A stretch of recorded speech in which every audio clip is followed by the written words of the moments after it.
Alright, so here we're going to review of the ThieAudio Oracle Mk1 and Mk3. I do not have the Mk2 sadly, but these are the two most popular Oracle models. So I did get both of these used. So for the Oracle Mk1, I do not have the stock tips or the box, but I do have everything for the Mk3. So let's get into this. I'm just going to start with unboxing the Mk3. I'm going to be reviewing both of these simultaneously instead of one by one and comparing them throughout the review.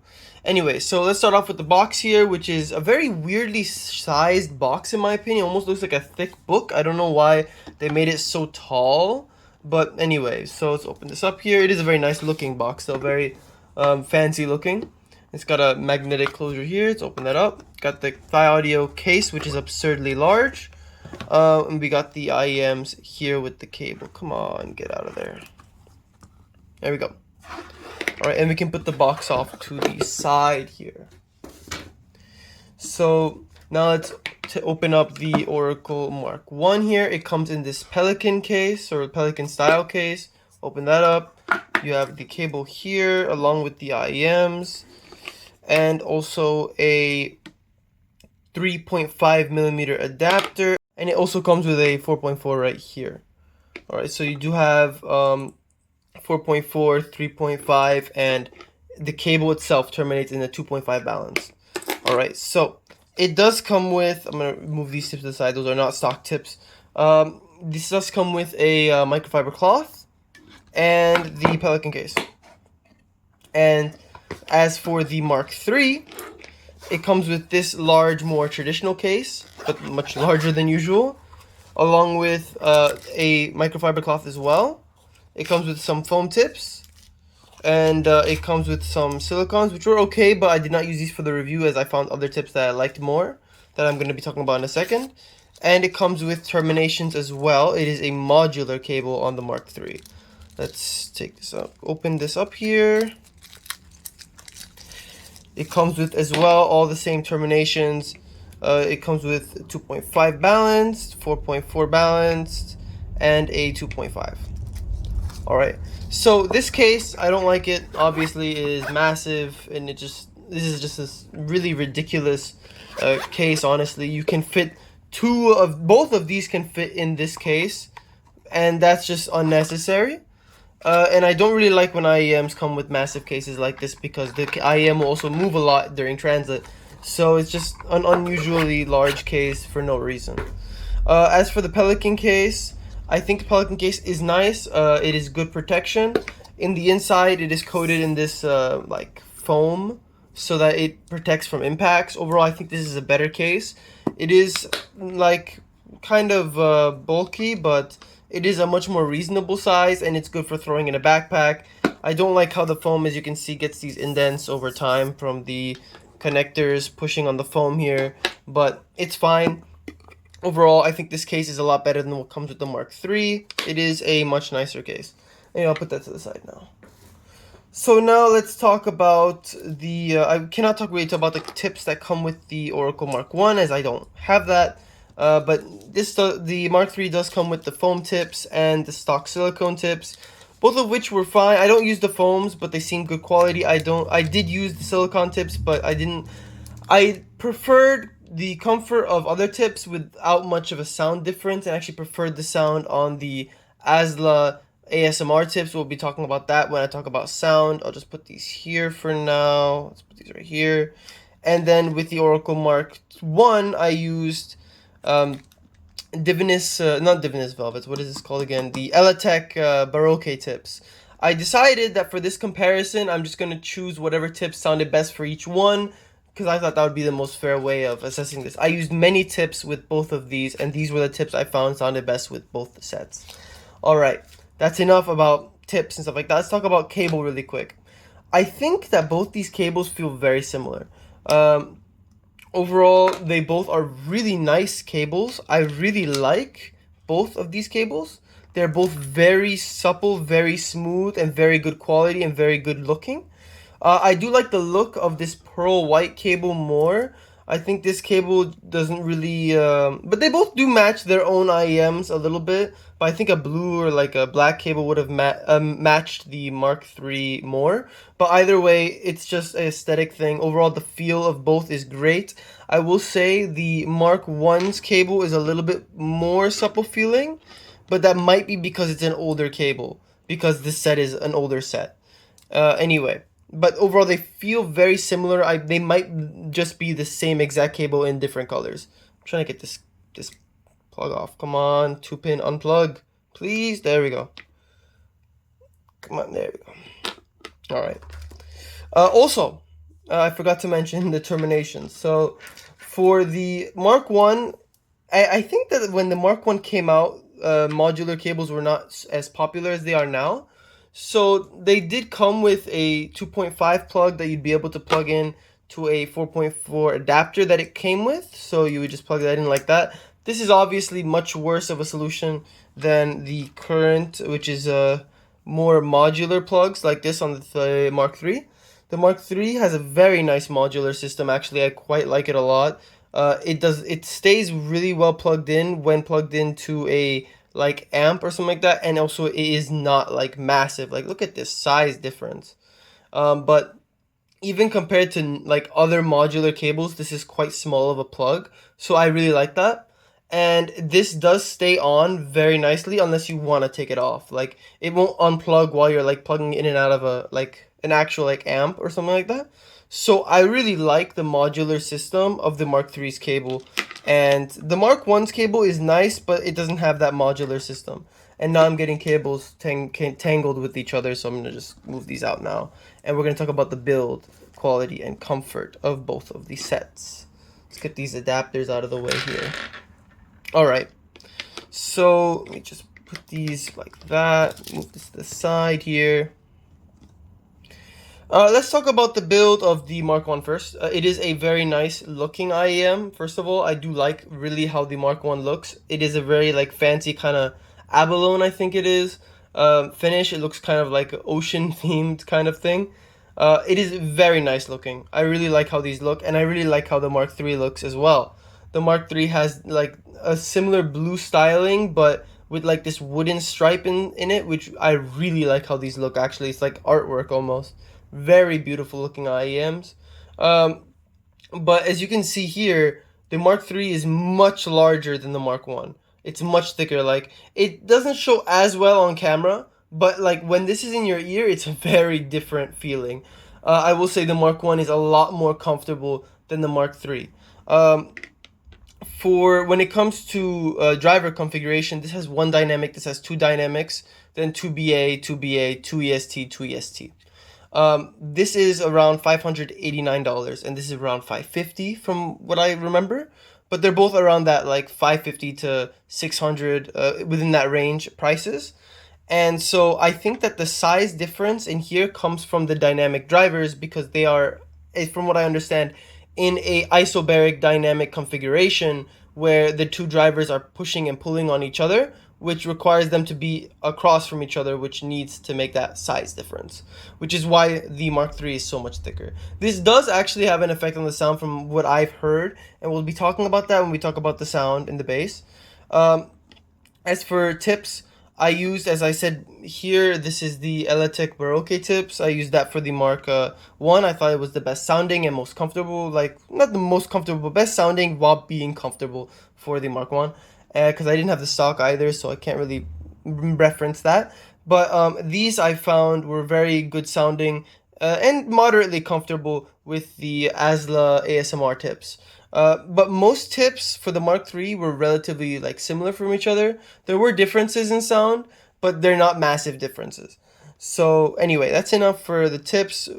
Just remember, when I talk about these sets, this is a sound with these tips I have right here. Anyway. Overall build quality is good too. I forgot to mention metal nozzles, pretty similar, just resin, metal nozzles, the classic IEM build quality, configuration. Anyway, that's enough about all of that. Let's talk about what you care about, the sound. These actually are very different sounding IEMs in my opinion. I actually don't even think they really needed to be associated with each other. These didn't need to be a Mark I and Mark III set. Let's talk about the bass first.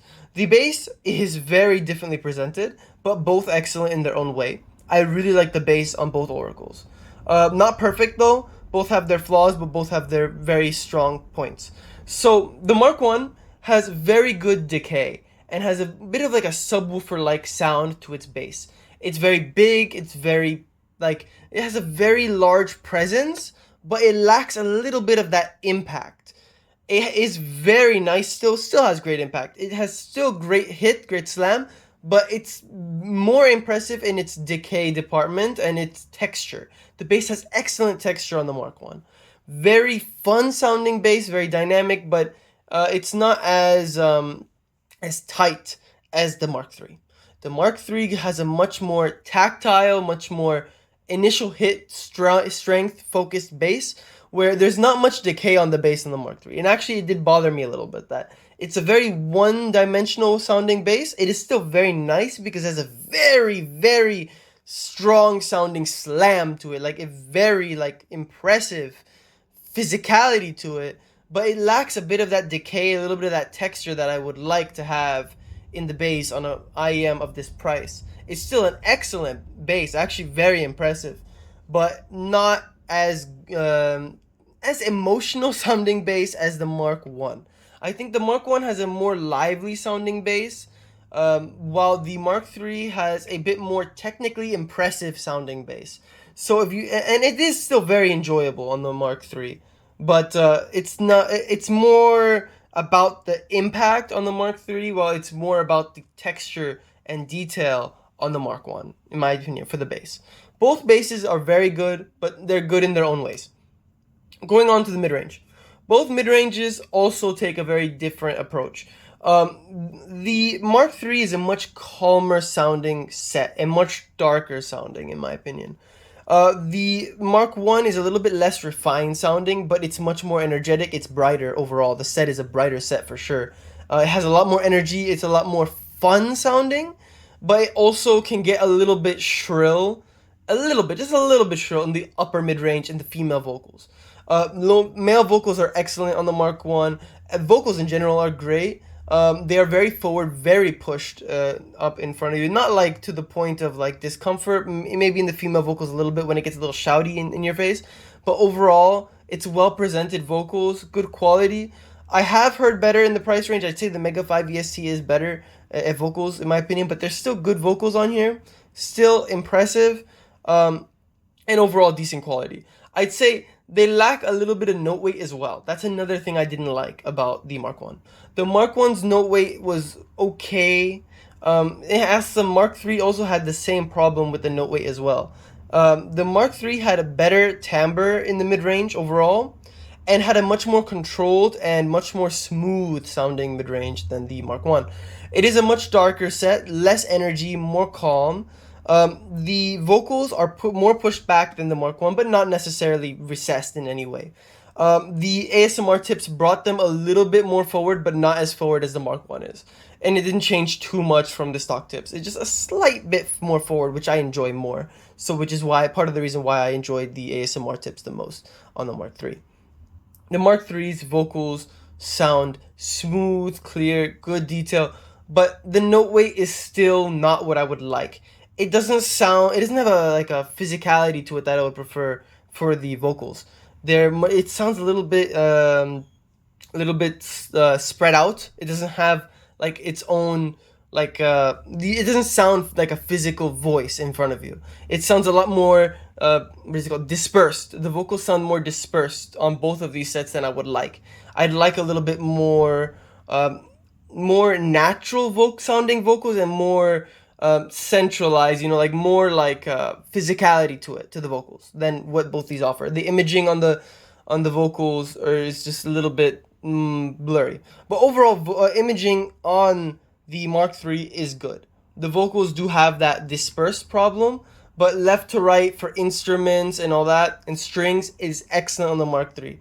The Mark 1 does not have as impressive of an imaging. It's still okay. I'll say the Mark 1 has average imaging, below average in this price point maybe a little bit, while the Mark III has above average in this price point for imaging in terms of instruments. The vocals, not as good imaging in my opinion, but instruments, bass, even the treble, strings, all have great like pinpoint accuracy on the Mark III. I really enjoy the presentation on it. Now going on to the treble. The treble is where they're both great, but the Mark III really shows how like more refined of a set it is, and it shows the improvement over time for IEMs in general, in my opinion.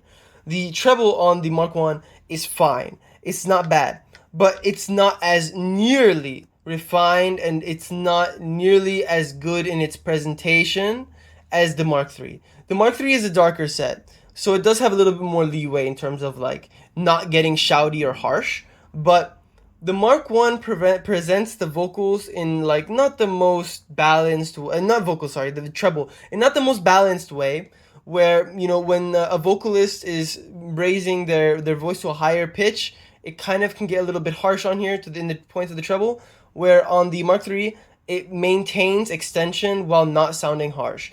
Overall, the treble on the Mark III was much more impressive than the Mark 1. I would say it's not even close in terms of treble performance. In terms of overall detail, the Mark III is better. The Mark III has better detail. The Mark 1 honestly shows its age when it comes to its detail performance. It's fine, but it's not that great. Now, talking about staging. Staging on both of these is not something absolutely mind-blowing, but the staging on the Mark III is still very good. The Mark 1 is not bad, but it's more average. It's an average staging. It's like, you know, your head's here, the staging goes out here. But for this price of like $550, I'd expect a little bit more. For the Mark III, you have a great stage. It's not like, you know, mind-blowing, as I said, but, you know, it's like out to here. It's not going to be like the Phantom or the Dita Project M or XLS. It's fine staging, fine staging. So it does have a fine stage, but it has really good imaging too, so it does create a very nice sense of space. The stage is also very well defined on the Mark III. Like, you can really tell where it like stops, how far it can get from your head. I don't know how to explain that any better than that, but like when you're wearing it, you can tell the stage goes from here to here, and that's it, you know? Where this one, it sounds a little bit more fuzzy on where the stage ends, if that makes any sense. Overall, I think both sets are still good sets for the price, but they're not class leading in their price points. I'd say that the main flaw about the Mark 1 is that upper mid-range shout is a little bit annoying, and it doesn't have a very defined imaging vocals or stage. The Mark III is very good, but it's a little bit boring. It is a nice, very good technical set. Like, the bass is very solid, the mid-range is good quality, vocals are fine, they're decent, and treble is very well done, but there's not a lot of energy on this. And I like dark IEMs usually, but this is dark in a more boring clinical sense, which was not really what I really like too much. I prefer, like, the Phantom is dark, but dark with like notes of energy in the mid-range and vocals that bring out a little bit more, you know, fun to the music. While this makes the music sound a little bit dead sounding. It's not bad in any way. I still enjoy music on here, but it's a little bit more, you know, lifeless than other sets I've heard in the price range. And with the Mark 1, it's a complete opposite story when it comes to its flaw in that sense, where this has a lot of energy. It's a very fun sounding set, actually, the Mark 1. It's a very enjoyable tuning, but it does get a little bit too much in the upper mid-range and in the female vocals sometimes. Overall, can I recommend these sets? Not particularly. I'd say for some people they're good, especially if you're treble sensitive but still want very well performing treble. The Mark III actually might be a very good option. It really does control the treble very well while being very detailed. Overall, the Mark III would be good for that. The Mark 1, I'd say, has been just out-competed now at this point by things like the Mega 5 EST, by things, I hope you can't hear the car in the background, by things by the Mega 5 EST, by things like the SA6 Mark II, things like that, and even like cheaper IEMs have gotten very good now. I don't think the Mark 1 is still worth it anymore. It's a set that has its place if you really, really like it. I can understand that. It is a very, it's unique in its own way in the way it's presented the music, but I think that there's just things that have outcompeted it. The Mark III, I feel like, it still has its own audience in terms of having a dark sound that is still very detailed and very technically proficient. But that bass also being one-dimensional is also a little bit annoying to me. Anyway, so can I recommend the sets? For some people, for the Mark III, yes, but not everybody. I don't think this is a guarantee you should buy it right away. You should really know what you're getting into when you get the Mark III. And for the Mark I, I just don't think I can recommend it to many people at all, as I think it's been outcompeted in the price range. Anyway, I hope this helped out. That's about it. See ya.